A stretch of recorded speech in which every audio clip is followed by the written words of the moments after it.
যুবভারতী ক্রীড়াঙ্গন ভাঙচুর হলো এবং সেই দিনকেই অনেকে সেই বাম আমলে তৎকালীন ক্রীড়ামন্ত্রী সুভাষ চক্রবর্তীকে মনে করছিল। বলছিল অনেকেই যে সবাই সুভাষ চক্রবর্তী হয় না, এই সংক্রান্ত পোস্ট দেখেছিলাম, ভিডিও দেখেছিলাম সেই সময়কার। কিন্তু এর মধ্যে দেখলাম যে একজন বিশিষ্ট সাংবাদিক তার ফেসবুক পোস্টে একটি পোস্ট করলেন, যেখানে তিনি লিখলেন যে বাম আমলে মারাদোনা এসছিলেন, সেই সময়ও যেদিনকে যুবভারতী ক্রীড়াঙ্গনে যান ঠিক তার আগের দিনকে টানা হেঁচড়া, গায়ে পড়াপড়ি হয়েছিল এবং যার ফলে নাকি মারাদোনার পিঠে নখের আঁচড় পড়েছিল। সেই সময় সোশ্যাল মিডিয়া ছিল না বলে এই জিনিসগুলো কেউ জানতে পারেননি। হ্যাঁ, মারাদোনার পিঠে আঁচড় লেগেছিল আর উনি মলম দিয়ে ওটা ঠিক করে দিয়ে এসেছিলেন, আমি যতটা জানি। তখনকার দিনে সোশ্যাল মিডিয়া ছিল না বটে, সত্যি তখনকার দিনে সোশ্যাল মিডিয়া ছিল না, তাই আমরা নাকি জানতে পারিনি অনেক কিছু।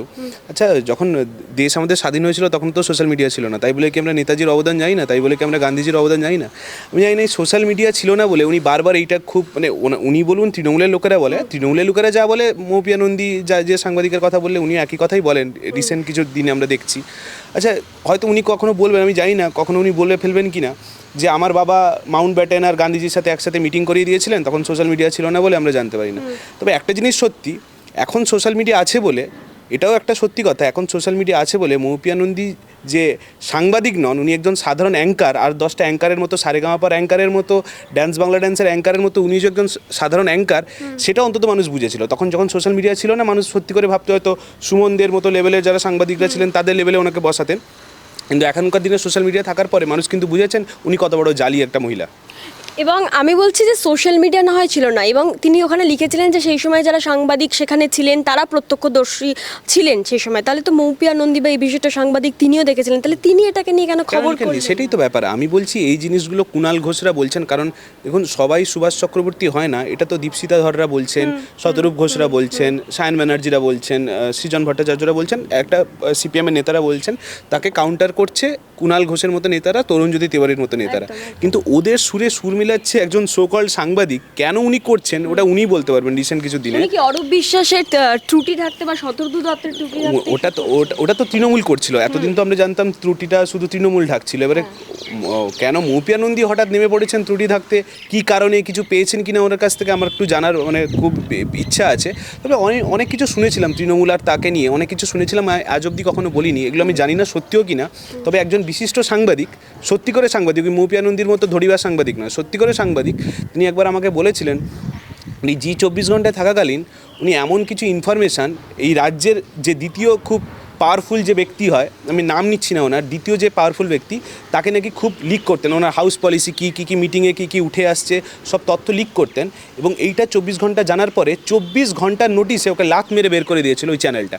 এখন উনি বলেন উনি নাকি নিজে রিজাইন করে দিয়েছেন ইত্যাদি ইত্যাদি। কিন্তু আসল সত্যিটা আজকে আপনারা শুনে রাখুন, উনি ওই বিশিষ্ট একজন নেতাকে পাঠাতেন বলে, লিক করতেন বলে 24 ঘন্টা ওই বিষয়টা জানার পরে ওনাকে লাত মেরে তাড়িয়েছিল, এবং তাড়ানোর পরে আর কোনো বড় চ্যানেল কিন্তু ওনাকে নেয়নি। আমরা কি জানি আমাদের আস্তে আস্তে পদের উন্নতি হয়, আমরা 24 ঘন্টায় ছিলাম, হয়তো তার থেকে একটা কোনো বড় চ্যানেলে যাব বা অন্য কোনো পদে পাবো, কিন্তু উনি চলে এলেন একদম নিম্ন শ্রেণীর একটা চ্যানেলে, কলকাতা টিভি নাকি, যার যারা ভিউয়ার্স আছে তারা তোমার চ্যানেলও তার থেকে বেশি ভিউজ হয়, আমার চ্যানেলও তার থেকে বেশি ভিউজ হয়। এবং ওইটা করে উনি ভেবে ফেলেছেন উনি পশ্চিমবঙ্গের একটা বিশাল বড় সাংবাদিক হয়ে গেছেন। এবং একটা মহিলা এত নির্লজ্জ, কোনো একটা ছেলে দেখলাম ওনাকে নিয়ে একটা টন মেরে কোনো একটা কথা বলেছেন, ক্লিওপ্যাট্রার মতো দেখতে নাকি, মানে ওই বেশ একটা টন মেরেই কথা বলেছে, এবং ওনাকে অন্যভাবে উত্তর দেওয়া যেত যদি একটু ওনার মৌপিয়া নন্দীর মধ্যে একটা হিউমার থাকতো, সামান্যটুকু হিউমার থাকতো, শিক্ষা থাকতো, ওনাকে ভদ্রভাবে কথা বলতে পারতেন। উনি না বলে কার মা বাবা কুকুরের সাথে ভাদ্র মাসের সাথে তুলনা করে এমন একটা বিচ্ছিরি একটা ক্যারিকেচার করলেন সোশ্যাল মিডিয়াতে, এবং বললেন এটা বলেছি আমি বেশ করেছি, কি করার আছে করে নে। আমি বলছি এইসব ছোট হাতির মতো দেখতে কোনো মহিলাকে নিয়ে আমাকে নিয়ে প্রশ্ন করবে না, বেকার সময় নষ্ট। হ্যাঁ, উনি যদি কারোর মা বাবাকে নিয়ে খারাপ মন্তব্য করার পরে বলতে পারেন উনি বলেছেন বেশ করেছেন, আমি ওনাকে ছোট হাতির মতো দেখতে, তাই ওকে ছোট হাতি বলেছি, বেশ করেছি, কি করার উনি করে নিন। কিন্তু আমি বলছি সোশ্যাল মিডিয়ার যে বিষয়টা, সোশ্যাল মিডিয়া না থাকলে কি সত্যি কোনো কিছু চেপে থাকে, মানে তার মানে তো তাহলে আজকের যেটা বললেন, আমি সেটাই বলছি যে তাহলে স্বাধীনতা আন্দোলন সম্বন্ধে মানুষ কিছু জানতো না, মানে খাদ্য আন্দোলন সম্বন্ধে মানুষ কিছু জানতো না, মানে সোশ্যাল মিডিয়া ছিল না বলে, বাবর কি করেছিল, আকবর কি করেছিল, কেউ কিছু জানতে পারতো না, কারণ সেই কালে সোশ্যাল মিডিয়া ছিল না। এইসব ন্যারেটিভ কুণাল ঘোষের মুখে ভাল লাগে, হঠাৎ কেন কুণাল ঘোষ মানে লেডি কুণাল ঘোষ, মানে কুণাল ঘোষকে যদি গোপ কেটে দেওয়া হয় পুরো মৌপিয়া নন্দীর মতো অবস্থা হবে। উনি হঠাৎ এরকম কেন ব্যবহার করছেন উনি বলতে পারবেন। আর যেমন বললাম ওই যে একটা দ্বিতীয় কোনো ব্যক্তির সাথে, দ্বিতীয় খুব ক্ষমতাশালী একটা ব্যক্তির সাথে খুব ভালো সম্পর্ক, তো ওনাকে খুশি করার জন্য এগুলো করছেন কিনা, আরও কোনো বড় পদ পাবেন কিনা, ওনার আরও কোনো বড় চ্যানেলে গিয়ে বেশি মাইনে পাবেন কিনা, এইসবের চক্করে এগুলো করছেন কিনা সেগুলো আমাদের জানতে হবে। দাদা একেবারে অন্য প্রসঙ্গে যাবো, আমরা দেখছি একদিকে বামেরা বাংলা বাঁচাও যাত্রা করছে, তারা স্কুল বাঁচাও মূল বাঁচাও করছে, কিন্তু অন্যদিকে যারা শিক্ষক সমাজ তাদের চাকরিতে চলে গেছে, আবার পরীক্ষা হলো এসএসসির, এবং নতুন যারা চাকরি পরীক্ষা দিল তাদের অধিকাংশ ইন্টারভিউর জন্য ডাক পায়নি। তারা আজকের ওয়াই চ্যানেলে দাঁড়িয়ে, আজকের তারা 18 তারিখ ওয়াই চ্যানেলে দাঁড়িয়ে তারা সেখানে চপ সিঙ্গারা হাতে প্রতিবাদ করছে। এটাই কি তাহলে সেই মুখ্যমন্ত্রীর চপ শিল্পের নমুনা হয়ে গেল? মমতা বন্দ্যোপাধ্যায় এক একটা জেনারেশনকে শেষ করে এসছেন। সেটা আমি সিঙ্গুর নন্দীগ্রামের সময় থেকে যে ছেলেমেয়েরা ওখানে কলকারখানায় কাজ করতে পারতেন, বড় বড় পদ পেতে পারতেন, বেশি বেশি মাইনের রোজগার করতে পারতেন, তাদেরকে কিন্তু ওই একটা ভুলভাল স্বপ্ন দেখিয়ে তাদের জীবনটাকে নষ্ট করা হয়েছে, একটা প্রজন্মকে নষ্ট করেছেন। তারপরে আমরা দেখলাম 2016 সাল থেকে যেসব ছেলেমেয়েরা চাকরি করলো, চাকরি পেলো, সেটা সৎভাবে হোক অসৎভাবে হোক, তাদের চাকরি চলে গেল, তারা রাস্তায় বসছে, আরেকটা জেনারেশন নষ্ট করেছিল। এবং রিসেন্টলি তাদের সাথে আবার একটা জটিলতার অবস্থা তৈরি করে আবার একটা নতুন ছেলেমেয়েদের একটা সেট অফ ব্যাচ তাদেরকে বসিয়ে দিল পরীক্ষায়, তাদের একটা জেনারেশন নষ্ট করছে। এইভাবে একটার পর একটা প্রজন্ম নষ্ট করে যাচ্ছে মমতা বন্দ্যোপাধ্যায়। এবং শুধু এটা বলে নয়, তুমি দেখো একটা বাচ্চা মেয়ে বা ছেলে, আমি রিসেন্টলি কিছুদিন আগে খবরে দেখছিলাম, সে একদিনের পৃথিবীর আলো দেখেনি, তাকে পৃথিবী ছেড়ে চলে যেতে হচ্ছে কেন, জাল স্যালাইন নাকি মমতা বন্দ্যোপাধ্যায় ব্যবসা করছে, এই জন্য ছেড়ে চলে যেতে হচ্ছে। তামান্নার মতো মেয়েকে আমরা হারাচ্ছি। এই মমতা বন্দ্যোপাধ্যায় এক একটা যেভাবে প্রজন্ম শেষ করে আসছেন, এবারে মানুষ যদি সামনে এরকম এগিয়ে না আসেন, সেদিন যুবভারতী ক্রীড়াঙ্গনের মতো সবাই এগিয়ে আসতে হবে, না হলে এই মমতা বন্দ্যোপাধ্যায় ভয় পাবেন না। জীবনে প্রথমবার সরি বলেছিলেন, তার মুখ থেকে সরি বলাতে পেরেছিল। যুবভারতী ক্রীড়াঙ্গনের যে 60-70 হাজার মানুষ ছিল, একটা বড় পরিপ্রেক্ষিতে যখন মানুষের কিছু লস হয় না, তারা যখন বুঝতে পারছে আমাদের একটা লস হচ্ছে, যখন সবাই যেভাবে এগিয়ে এসেছিল, সেভাবে যদি এই সব মানুষের জন্য, যেসব ছেলেমেয়েরা একটা প্রজন্মের পর প্রজন্ম তাদের জীবন নষ্ট হয়ে যাচ্ছে, সেই জন্য যদি সবাই এগিয়ে আসে না, একটা জেনারেশন এগিয়ে আসে, একসাথে মানুষ আওয়াজ তোলে, তাহলে মনে হয় যে মমতা বন্দ্যোপাধ্যায়ের এই গদিকে টলানো যেতে পারে। এবং মমতা বন্দ্যোপাধ্যায় দেখলাম রিসেন্টলি বলছিলেন কি বাড়ির বউকে বলতে ঘুগনি ফুগনি তৈরি করে দেবে, দিয়ে প্ল্যাটফর্মে বেচতে। আমারও মানে উনিও যদি সঠিক সময় বিয়ে করে ফেলতেন না, ওনাকে ওনার বর এতক্ষণে নিয়ে হয়তো কোনো প্ল্যাটফর্মে গিয়ে ঘুগনি বেচাতো, আর অন্তত রাজ্যটা বেচতেন না, ঘুগনিটা বেচতেন, রাজ্যটা বেঁচে যেত দিনের শেষে। মানে আজকের সমাজে তাহলে এ রাজ্যের যারা মানুষজন, তাদের কাছে ঘুগনি বিক্রি করা, চপ সিঙ্গারা বিক্রি করাটাই তাদের কাছে না, এটা হচ্ছে না, আজকে এটা হচ্ছে তোমার আমার জন্য কাজ। তোমার আমার মতো যারা একটু নিম্নবিত্ত পরিবারের বা মধ্যবিত্ত পরিবারের ছেলেমেয়ে, তারা ঘুগনি বিক্রি করবে, তারা চপ বিক্রি করবে। আর তার ভাইপোরা যারা সোনার চামচে জন্মেছে, তারা কয়লা বিক্রি করবে, তারা গরু বিক্রি করবে। এটা হচ্ছে তাদের কাজ, আমাদেরকে এইগুলো বিক্রি করতে হবে। আমি বলছি মমতা বন্দ্যোপাধ্যায় যে ভাষণটা দিয়েছেন মঞ্চ থেকে, বলছি ওনার ভাইপোরও তো একটা স্ত্রী আছে, তাহলে ভাইপো তার স্ত্রীকে বলুক আর তুমি ঘুগনি তৈরি করো, চলো শিয়ালদা স্টেশনের রাজুদার পাশে একটা দোকান দিই, সেখানে আমরা ঘুগনি বিক্রি করবো। এই কাজগুলো আগে নিজের পরিবারকে দিয়ে শুরু করতে বলুন, তারপরে আমরা শুরু করবো। যুব সমাজ আজকে সামনে এসছে, মমতা বন্দ্যোপাধ্যায়ের সামনে গেছে, প্রশ্নগুলো ওরা করবে, মমতা বন্দ্যোপাধ্যায় উত্তর দিক পারলে। দাদা একেবারে আমরা দেখলাম যে এসআইআর এর যে খসড়া তালিকা প্রকাশ হয়েছে, এবং সেখানে মোহাম্মদ সেলিমের যিনি পুত্র রয়েছেন, তার নামের সাথে রাজস্থানী ব্রাহ্মণদের যে পদবি, সেটাকে যোগ করিয়ে দেওয়া হয়েছে।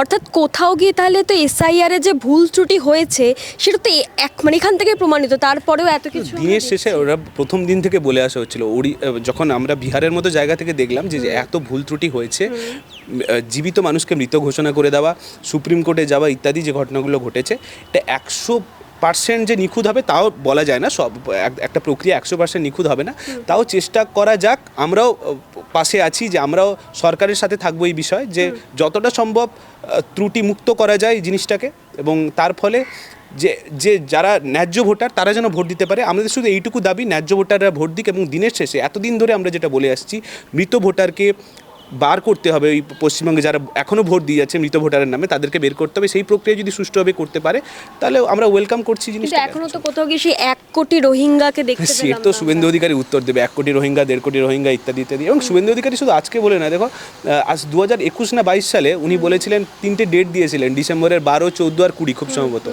আজকে 2022 পেরিয়ে, আজকে 2026-এ আমরা 20 ডিসেম্বর মনে হয় আমরা পেরিয়ে এসেছি, বা আজকে 18 আর 2 দিন পর 20 ডিসেম্বরে আমরা ঢুকবো। আর 4 বছর হয়ে গেল, এখনও অবধি মমতা বন্দ্যোপাধ্যায়ের গদি উনি টলাতে পারলেন না। দিনের পর দিন উনি লেকচার মেরে এসেছিলেন, ভাইপোকে জেলে ঢোকাবো, মমতাকে প্রাক্তন করবো ইত্যাদি ইত্যাদি। তো উনি কি বললেন, সেই কথায় রাজ্য চলবে না। উনি শুনছি আবার বলেছেন নাকি ক্ষমতা এলে মেসিকে আনবেন নাকি।